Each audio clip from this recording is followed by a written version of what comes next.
السلام عليكم ورحمة الله وبركاته على أحلى أخوات وأحلى متابعين في الدنيا كلها. ازيكم يا حبايب قلبي، عاملين ايه؟ بحب أرحب بكل أخ وأخت اشتركوا في قناتي وكبروا عيلتي الجميلة. شرفتوني ونورتوني يا حبايب قلبي، ويا رب اللي قنواته زي كده لسه ما اتفعلتش إن شاء الله بأمر الله تتفعل يا حبايب قلبي، وربنا يوفقنا كلنا، واللي قنواتهم متفعلة يا رب مزيد من النجاح والتوفيق لينا كلنا إن شاء الله يا حبايب قلبي. يلا يا حبايب قلبي، اللايك الجميل والاشتراك في قناتي وتفعيل زر الجرس عشان يوصلكم مني كل جديد.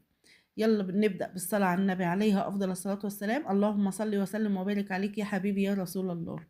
بما إن النهاردة يا حبايب قلبي الجمعة أفضل الأيام عند الله، فيه بتجتمع الأمة كلها على صلاة واحدة وخطبة تذكرنا بالله وتجدد إيماننا. ومن صلاة الجمعة دي يا حبايب قلبي كل خطوة بتتمشي للجامع طبعا فيها حسنات واستجابة للأدعية يا حبايب قلبي، فده فضل عظيم يوم الجمعة ده، وفيه الأدعية مستجابة. وفي قراءة سورة الكهف. سورة الكهف يا حبايب قلبي دي من أعظم السور اللي بتنور بين الجمعتين. فيا حبايب قلبي لها فضل إيماني وشحن إيماني للبصيرة ونور رباني، بتفتح للقارئ نور يضيء له الطريق بين الجمعتين والعصمة من الفتن. يعني فيها حاجات جميلة جدا، لما نقراها كده بتدبر بتعصمنا من فتنة المسيح الدجال. فيا حبايب قلبي يوم الجمعة ده اللي بتعرض فيه صلاتنا على النبي عليه الصلاة والسلام، ولذلك نكثر من الصلاة عليه في هذا اليوم، لأن الصلاة بتاعتنا لما نقول اللهم صل على النبي بتعرض تروح للرسول عليه الصلاة والسلام، يقول فلان صلى عليك، يعني اللي بيصلى عليه صلاة بيصلى عليها 10 يا حبايب قلبي. يعني المفروض ان احنا نتقرب من ربنا في اليوم ده.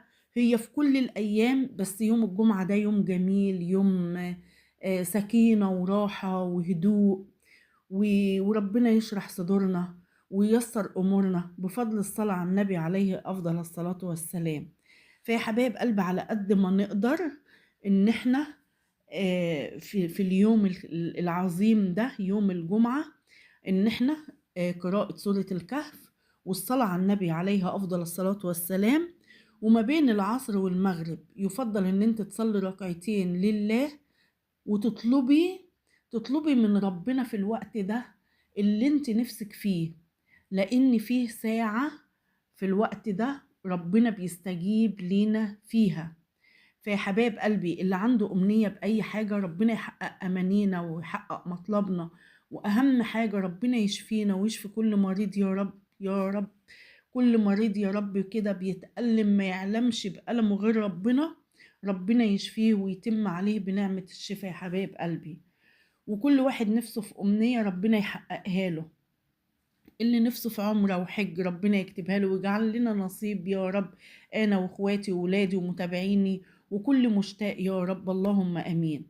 ندعي لولادنا ربنا يهديهم ويصلح أحوالهم ويبقوا بارين بينا يا رب يا رب، اللهم أمين. ويا رب يرحم ماما وبابا وأمواتنا وأموات المسلمين جميعا.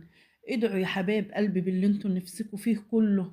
النهاردة يوم عظيم، يوم الجمعة هو كل أيام ربنا، وأبواب السماء دايما مفتوحة لينا. فيا حبايب قلبي احنا اللي مقصرين في حق نفسنا. يعني ربنا سبحانه وتعالى بابه مفتوح في كل وقت وفي كل ساعة، وبالذات بقى في التلت الأخير من الليل وفي يوم الجمعة بتبقى الأدعية مستجابة. التلت الأخير ده من الليل بنصلي قيام الليل وكده كده بندعي، يعني الصلاة يا حبايب قلبي هي اللي هتنفعنا. يعني أول ما ندخل القبر مش هيقولوا لنا مثلا ده انتوا عملتوا ايه ولا سويتوا ايه وانتوا كنتوا ممتازين في شغلكم.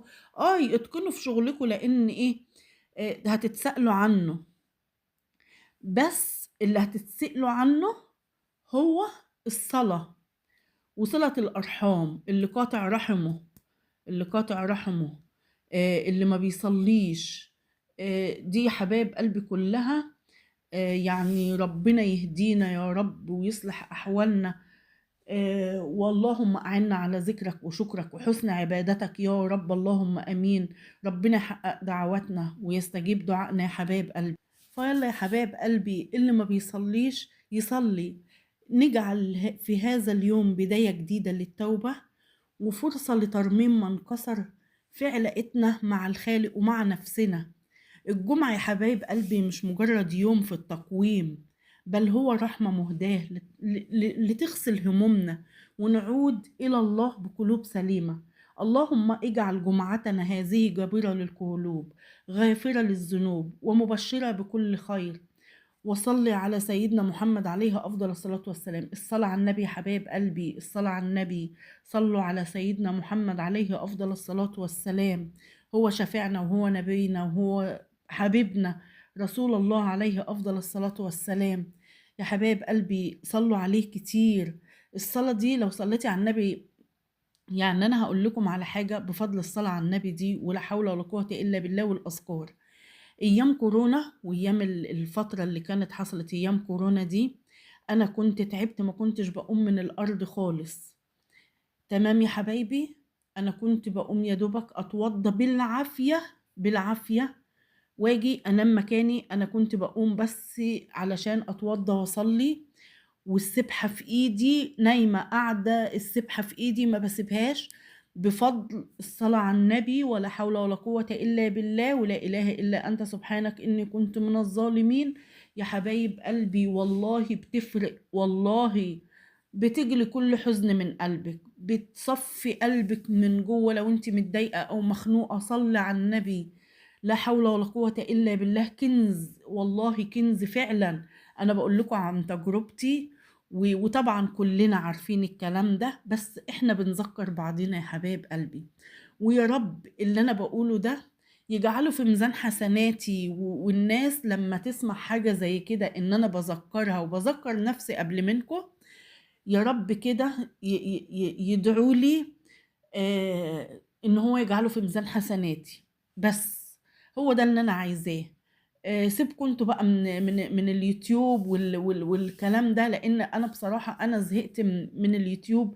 بيحذف تعليقاتي، يعني على اللي بيشاهدوا الفيديو بتاعي واجي اعلق لهم في قناتهم واشوف الفيديوهات الجميلة بتاعتهم.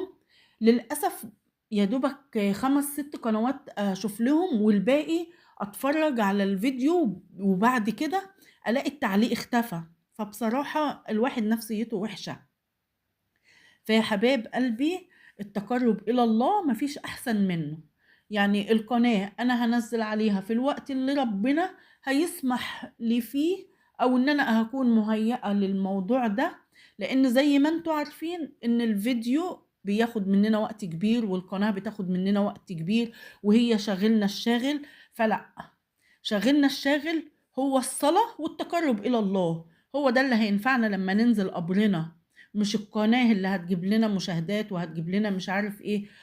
انا معاكم، انا معاكم، واحدة منكم، وواحدة بتمنى نفس الموضوع ده. بس التقرب الى الله برضو القناة دي ممكن ان انا اخصص لها ساعة او ساعتين في اليوم، وبعد كده شكرا.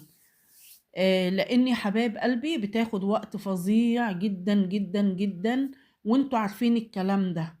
فيا حبايب قلبي الرجوع الى الله مفيش احسن منه، مفيش أحسن من تقربنا إلى الله. ربنا يا رب يتقبل منا ومنكم يا رب صالح الأعمال. ويلا يا حباب قلبي، اللايك الجميل والاشتراك في قناتي عشان يوصلكم مني كل جديد. وافتكروني بدعوة حلوة من دعواتكم يوم الجمعة دي، ولكم بالمثل. وانتظروني في فيديو جديد إن شاء الله، والسلام عليكم ورحمة الله وبركاته.